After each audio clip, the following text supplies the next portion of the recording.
The Holy War. Chapter 6. Contents: Lord Understanding and Mr. Conscience imprisoned as authors of the disturbance. A conference of the besieging officers, who agreed to petition Shaddai for further assistance. The petition approved at court. Emmanuel, the king's son, is appointed to conquer the town, marches with a great army and surrounds MANSOUL, which is strongly fortified against him. Now when the uproar was over, DIABOLUS sends for my Lord Understanding and Mr. Conscience, and claps them both up in prison, as the ringleaders and managers of this most heavy riotous rout in MANSOUL. So now the town began to be quiet again, and the prisoners were used hardly. He thought to have made them away, but that the present juncture did not serve for that purpose, for that war was in all their gates. But let us return again to our story. The captains, when they were gone back from the gate, and were come into the camp again, called a council of war, to consult what was further for them to do. Now some said, Let us go up presently and fall upon the town, but the greatest part thought rather better it would be to give them another summons to yield, and the reason why they thought this to be best was, because, that so far as could be perceived, the town of MANSOUL now was more inclinable than heretofore. And if, said they, while some of them are in a way of inclination, we should by ruggedness give them distaste, we may set them further from closing with our summons, than we would be willing they should. Wherefore to this advice they agreed, and called a trumpeter, put words into his mouth, set him his time, and bid him Godspeed. Well, many hours were not expired before the trumpeter addressed himself to his journey. Wherefore, coming up to the wall of the town, he steereth his course to Ear Gate, and there sounded, as he was commanded. They, then, that were within came out to see what was the matter, and the trumpeter made them this speech following. O hard-hearted and deplorable town of MANSOUL, how long wilt thou love thy sinful simplicity, and ye fools delight in your scorning? As yet despise you the offers of peace and deliverance? As yet will you refuse the golden offers of Shaddai, and trust to the lies and falsehoods of Diabolus? Think you when Shaddai shall have conquered you, that the remembrance of these your carriages towards him will yield you peace and comfort? Or that, by ruffling language, you can make him afraid as a grasshopper? Doth he entreat you, for fear of you? Do you think that you are stronger than he? Look to the heavens, and behold, and consider the stars, how high are they? Can you stop the sun from running his course, and hinder the moon from giving her light? Can you count the number of the stars, or stay the bottles of heaven? Can you call for the waters of the sea, and cause them to cover the face of the ground? Can you behold everyone that he is proud, and abase him, and bind their faces in secret? Yet these are some of the works of our King, in whose name, this day, we come up unto you, that you may be brought under his authority. In his name, therefore, I summon you again, to yield up yourselves to his captains. At this summons the Mansoulians seemed to be at a stand, and knew not what answer to make, wherefore Diabolus forthwith appeared, and took upon him to do it himself, and thus he begins, but turns his speech to them of MANSOUL. Gentlemen, quoth he, and my faithful subjects, if it is true that this summoner hath said concerning the greatness of their king, by his terror you will always be kept in bondage, and so be made to sneak. How can you now, though he is at a distance, endure to think of such a mighty one? And if not to think of him, while at a distance, how can you endure to be in his presence? I, your prince, am familiar with you, and you may play with me as you would with a grasshopper. Consider, therefore, what is for your profit, and remember the immunities that I have granted you.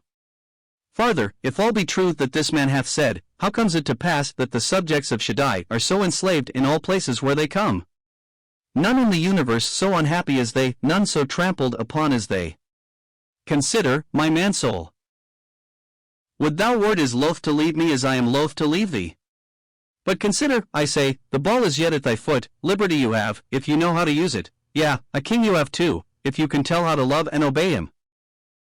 Upon this speech, the town of MANSOUL did again harden their hearts yet more against the captains of Shaddai. The thoughts of his greatness did quite quash them, and the thoughts of his holiness sunk them in despair. Wherefore, after a short consultation, they, of the Diabolonian party they were, sent back this word by the trumpeter, that, for their parts, they were resolved to stick to their king, but never to yield to Shaddai. So it was but in vain to give them any further summons, for they had rather died upon the place than yield. And now things seemed to be gone quite back, and MANSOUL to be out of reach or call, yet the captains, who knew what their lord could do, would not yet be beat out of heart. They therefore sent them another summons, more sharp and severe than the last, but the oftener they were sent to be reconciled to Shaddai, the further off they were. As they called them, so they went from them, though they called them to the Most High, Hosea 11 verses 2 and 7. So they ceased that way to deal with them any more, and inclined to think of another way. The captains, therefore, did gather themselves together, to have free conference among themselves, to know what was yet to be done to gain the town, and to deliver it from the tyranny of Diabolus. And one said after this manner, and another after that. Then stood up the right noble, the captain Conviction, and said, My brethren, mine opinion is this. First, that we continually play our slings into the town, and keep it in a continual alarm, molesting of them day and night. By thus doing we shall stop the growth of their rampant spirit. For a lion may be tamed by continual molestation. Second, this done, I advise that, in the next place, we, with one consent, draw up a petition to our Lord Shaddai, by which, after we have showed our king the condition of MANSOUL, and of affairs here, and have begged his pardon for our no better success, we will earnestly implore his majesty's help, and that he will please to send us more force and power, and some gallant and well-spoken commander to head them, that so his majesty may not lose the benefit of these his good beginnings, but may complete his conquest upon the town of MANSOUL. To this speech of the noble Captain Conviction, they, as one man, consented, and agreed that a petition should forthwith be drawn up, and sent by a fit man, away to Shaddai with speed. The contents of the petition were thus. Most gracious and glorious King, the Lord of the best world, and the builder of the town of MANSOUL, we have, dread sovereign, at thy commandment, put our lives in jeopardy, and at thy bidding made a war upon the famous town of MANSOUL. When we went up against it, we did, according to our commission, first offer conditions of peace unto it. But they, great King, said like by our counsel, and would none of our reproof, Matthew 22 verse 5, Proverbs 1 verses 25 to 30, Zechariah 10 verses 11 and 12. They were for shutting of their gates, and for keeping us out of the town. They also mounted their guns, they sallied out upon us, and have done us what damage they could, but we pursued them, with alarm upon alarm, requiting of them with such retribution as was meet, and have done some execution upon the town. Diabolus, incredulity, and will are the great doers against us. Now we are in our winter quarters, but so as that we do yet with an high hand molest and distress the town. Once, as we think, had we had but one substantial friend in the town, such as would but have seconded the sound of our summons as they ought, the people might have yielded themselves. But there were none but enemies there, nor any to speak in behalf of our Lord to the town, wherefore, though we have done as we could, yet MANSOUL abides in a state of rebellion against thee. Now, King of kings, let it please thee to pardon the unsuccessfulness of thy servants, who have been no more advantageous in so desirable a work as the conquering of MANSOUL is, and send, Lord, as we now desire, more forces to MANSOUL, that it may be subdued, and a man to head them, that the town may both love and fear. We do not thus speak, because we are willing to relinquish the wars, for we are for laying of our bones against the place, but that the town of MANSOUL may be won for thy majesty. We also pray thy majesty for expedition in this matter, that after their conquest, we may be at liberty to be sent about other thy gracious designs. Amen. The petition thus drawn up was sent away with haste to the king, by the hand of that good man, Mr. Love to MANSOUL. When this petition was come to the palace of the king, who should it be delivered to but to the king's son? So he took it and read it, and because the contents of it pleased him well, he mended, and also in some things, added to the petition himself. So after he had made such amendments and additions as he thought convenient, with his own hand, he carried it in to the king, to whom when he had with obeisance delivered it, he put on authority, and spake to it himself. Now the king, at the sight of the petition, was glad, but how much more think you, when it was seconded by his son? It pleased him also to hear that his servants that camped against MANSOUL were so hearty in the work, and so steadfast in their resolves, and that they had already got some ground upon the famous town of MANSOUL. Wherefore the king called to him Emmanuel his son, who said, Here am I, my father. Then said the king, Thou knowest, as I do myself, the condition of the town of MANSOUL, and what we have purposed, and what thou hast done to redeem it. Come now, therefore, my son, and prepare thyself for the war, for thou shalt go to my camp at MANSOUL. Thou shalt also there prosper, and prevail, and conquer the town of MANSOUL. Then said the king's son, Thy law is within my heart. I delight to do thy will. Heb 10. This is the day that I have longed for, and the work that I have waited for all this while. Grant me, therefore, what force thou shalt in thy wisdom think meet, and I will go, and will deliver from Diabolus, and from his power, thy perishing town of MANSOUL. My heart has been often pained within me for the miserable town of MANSOUL, but now it is rejoiced, but now it is glad. And with that he leaped over the mountains for joy, saying, I have not, in my heart, thought anything too dear for MANSOUL. The day of vengeance is in mine heart for thee, my MANSOUL, and glad am I that thou, my Father, hast made me the captain of their salvation. Hebrews 2 verse 10. And I will now begin to plague all those that have been a plague to my town of MANSOUL, and will deliver it from their hand. When the king's son had said thus to his father, it presently flew like lightning round about at court. It there became the only talk what Emmanuel was to go to do for the famous town of MANSOUL. But you cannot think how the courtiers too were taken with this design of the prince. So affected were they with this work, and with the justness of the war, that the highest lord and greatest peer of the kingdom did covet to have commissions under Emmanuel, to go to help to recover again to SHADDAI the miserable town of MANSOUL. Then was it concluded that some should go and carry tidings to the camp that Emmanuel was to come to recover MANSOUL, and that he would bring along with him so mighty, so impregnable a force, that he could not be resisted. But oh, how ready were the high ones at court to run like lackeys to carry these tidings to the camp that was at MANSOUL. Now when the captains perceived that the king would send Emmanuel his son, and that it also delighted the son to be sent on this errand by the great SHADDAI his father, they also, to show how they were pleased at the thoughts of his coming, gave a shout that made the earth rend at the sound thereof. The mountains did answer again by echo, and Diabolus himself did totter and shake. For you must know, that though the town of MANSOUL itself was not much, if at all, concerned with the project, for, alas for them, they were woefully besotted, for they chiefly regarded their pleasure and their lusts. Yet Diabolus their governor was, for he had his spies continually abroad, who brought him intelligence of all things, and they told him what was doing at court against him, and that Emmanuel would shortly certainly come with a power to invade him. Nor was there any man at court, nor peer of the kingdom, that Diabolus so feared as he feared this prince. For if you remember, I showed you before that Diabolus had felt the weight of his hand already. So that, since it was he that was to come, this made him the more afraid.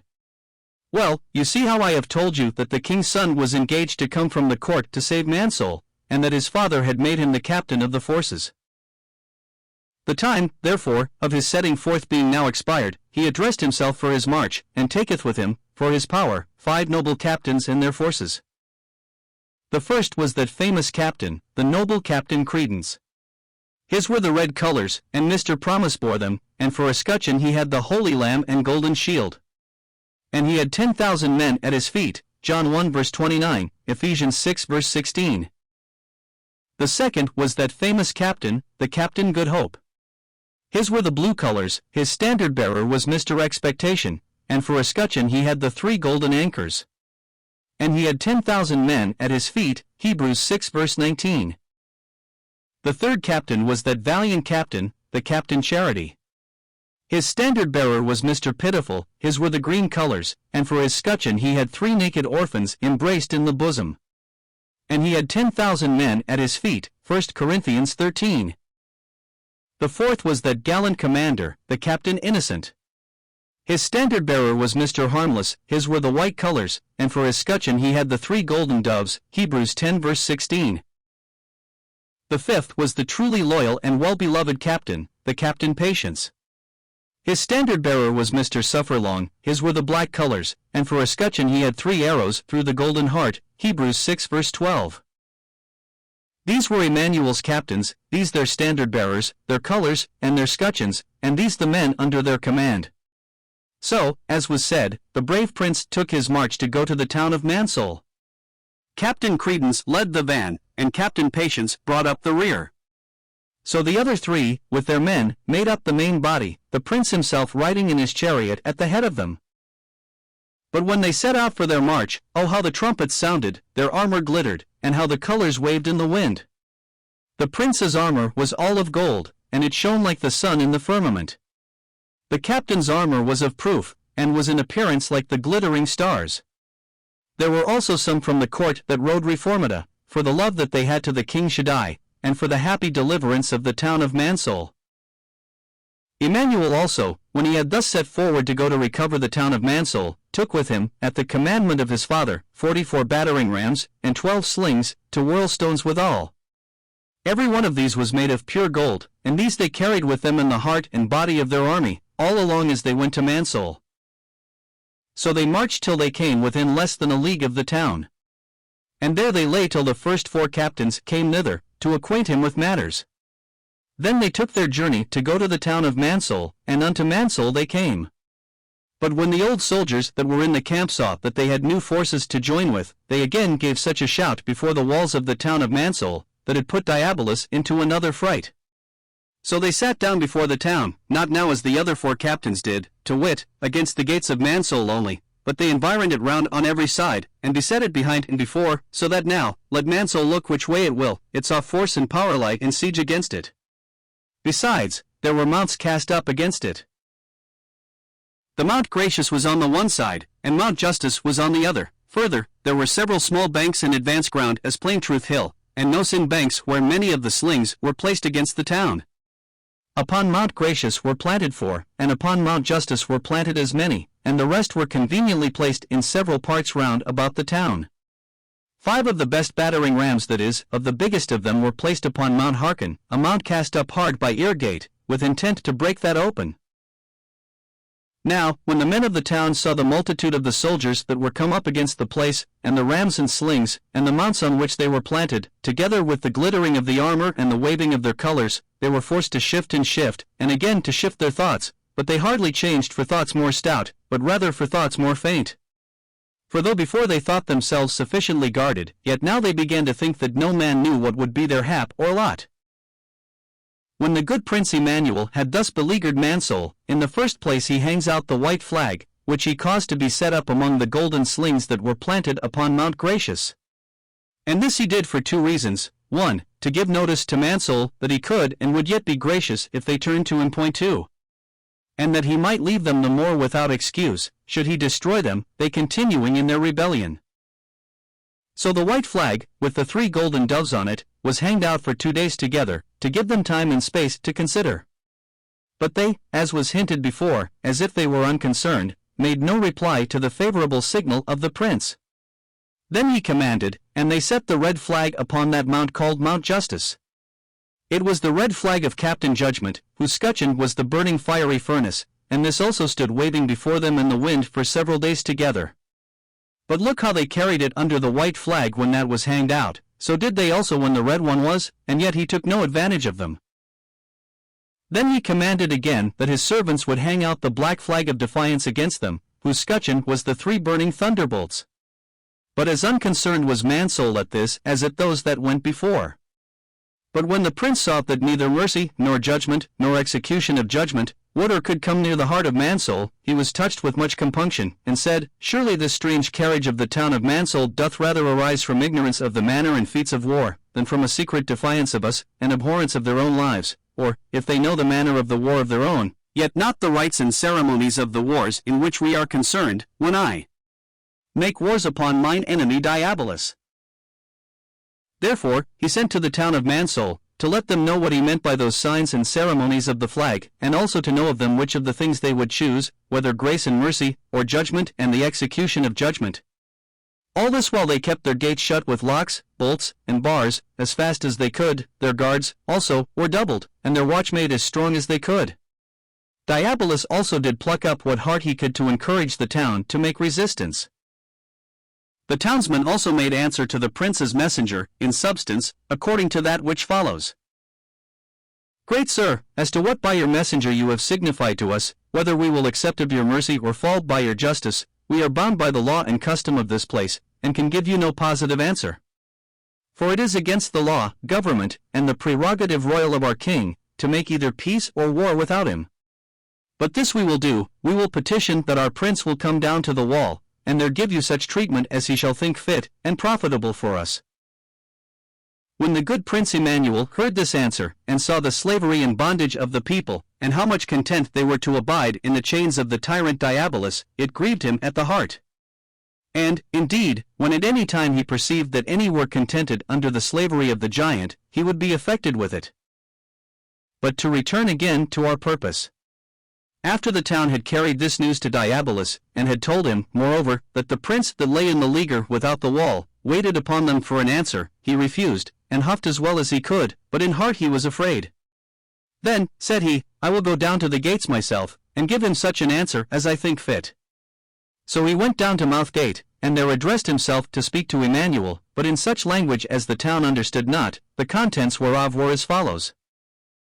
O thou great Emmanuel, Lord of all the world, I know thee that thou art the Son of the great Shaddai. Wherefore art thou come to torment me, and to cast me out of my possession? This town of MANSOUL, as thou very well knowest, is mine, and that by twofold right. 1. It is mine by right of conquest, I won it in the open field. And shall the prey be taken from the mighty, or the lawful captive be delivered? 2. This town of MANSOUL is mine also by their subjection. They have opened the gates of their town unto me, they have sworn fidelity to me, and have openly chosen me to be their king. They have also given their castle into my hands, yea, they have put the whole strength of MANSOUL under me. Moreover, this town of MANSOUL hath disavowed thee, yea, they have cast thy law, thy name, thy image, and all that is thine, behind their back, and have accepted, and set up in their room, my law, my name, mine image, and all that ever is mine. Ask else thy captains, and they will tell thee that MANSOUL hath, in answer to all their summons, shown love and loyalty to me, but always disdain, despite, contempt, and scorn to thee and thine. Now thou art the just one and the holy, and shouldest do no iniquity. Depart then, I pray thee, therefore, from me, and leave me to my just inheritance, peaceably. This oration was made in the language of Diabolus himself. For although he can, to every man, speak in their own language, else he could not tempt them all as he does, yet he has a language proper to himself, and it is the language of the infernal cave, or black pit. Wherefore the town of MANSOUL, poor hearts, understood him not, nor did they see how he crouched and cringed, while he stood before Emmanuel their prince. Yea, they all this while took him to be one of that power and force that by no means could be resisted. Wherefore, while he was thus entreating that he might yet have his residence there, and that Emmanuel would not take it from him by force, the inhabitants boasted even of his valor, saying, Who is able to make war with him? Well, when this pretended king had made an end of what he would say, Emmanuel, the golden prince, stood up and spake, the contents of whose words follow. Thou deceiving one, said he, I have in my Father's name, in mine own name, and on the behalf and for the good of this wretched town of MANSOUL, somewhat to say unto thee.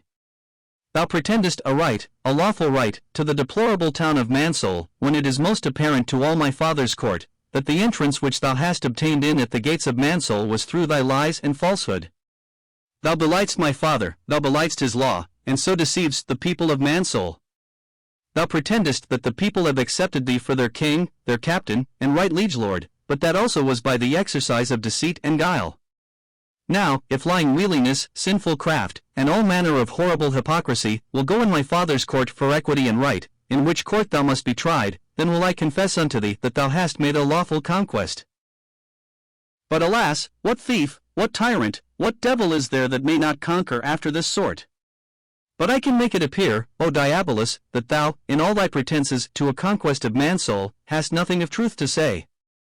Thinkest thou this to be right, that thou didst put the lie upon my Father, and madest him, to MANSOUL, the greatest deluder in the world? And what sayest thou to thy perverting, knowingly, the right purport and intent of the law? Was it good also that thou madest a prey of the innocency and simplicity of the now miserable town of MANSOUL? Yea, thou didst overcome MANSOUL by promising to them happiness in their transgressions against my Father's law, when thou knewest, and couldst not but know, hadst thou consulted nothing but thine own experience, that that was the way to undo them. Thou hast also thyself, O thou master of enmity, of despite defaced my Father's image in MANSOUL, and set up thy own in its place, to the great contempt of my Father, the heightening of thy sin, and to the intolerable damage of the perishing town of MANSOUL.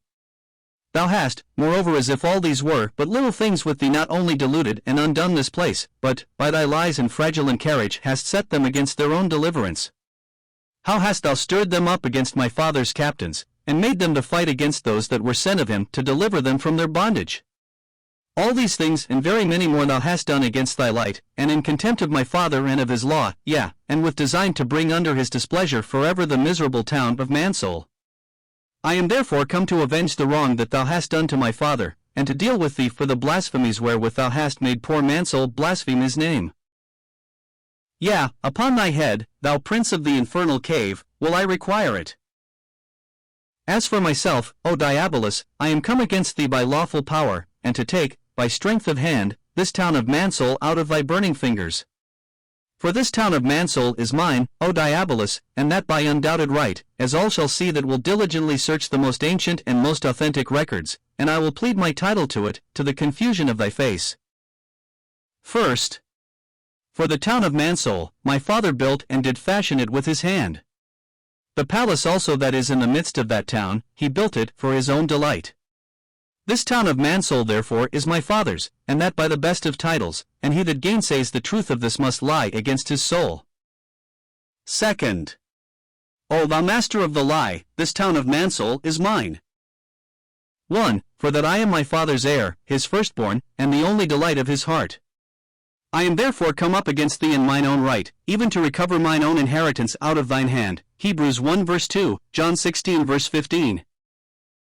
2. But further, as I have a right and title to MANSOUL, by being my father's heir, so I have also by my father's donation.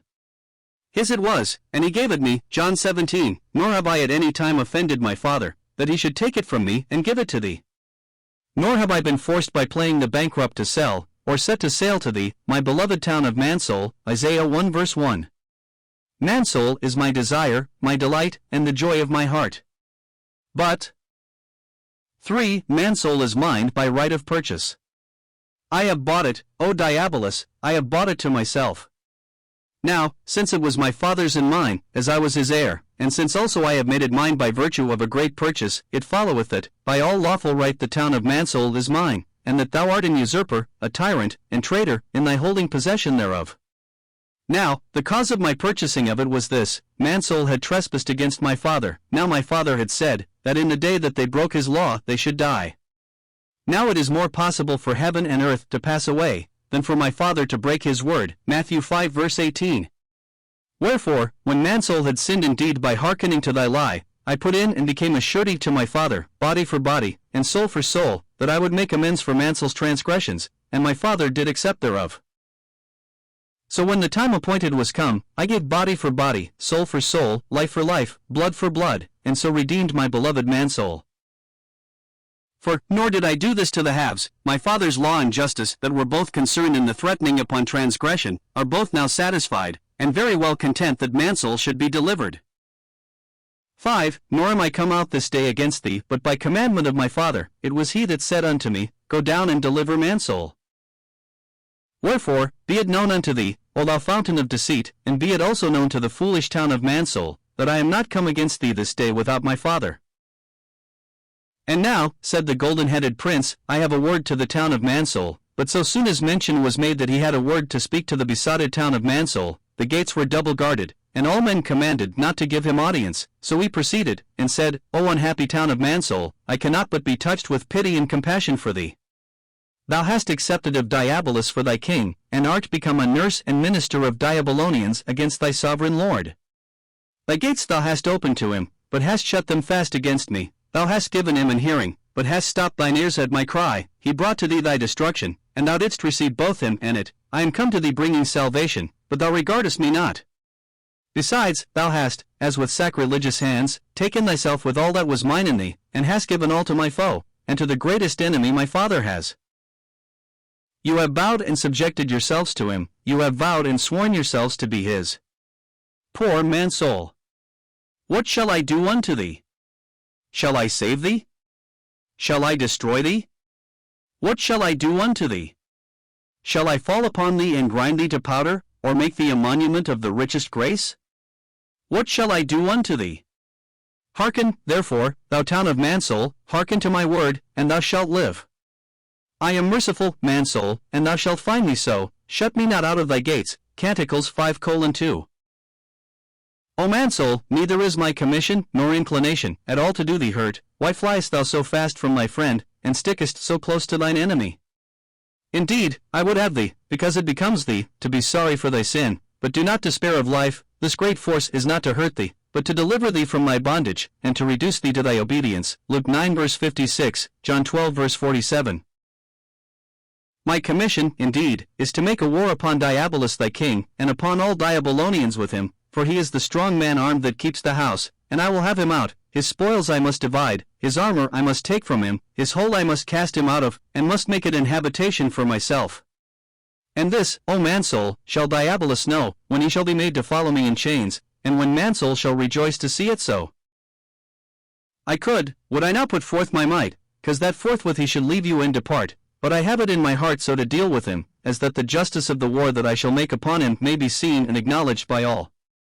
He hath taken MANSOUL by fraud, and keeps it by violence and deceit, and I will make him bare and naked in the eyes of all observers. All my words are true, I am mighty to save, and will deliver my MANSOUL out of his hand. This speech was intended chiefly for MANSOUL, but MANSOUL would not have the hearing of it. They shut up their gate, they barricaded it up, they kept it locked and bolted, they set a guard thereat, and commanded that no Mansoulonian should go out to him, nor that any from the camp should be admitted into the town. All this they did, so horribly had Diabolus enchanted them to do, and seek to do for him, against their rightful lord and prince, wherefore no man, nor voice, nor sound of man that belonged to the glorious host, was to come into the town.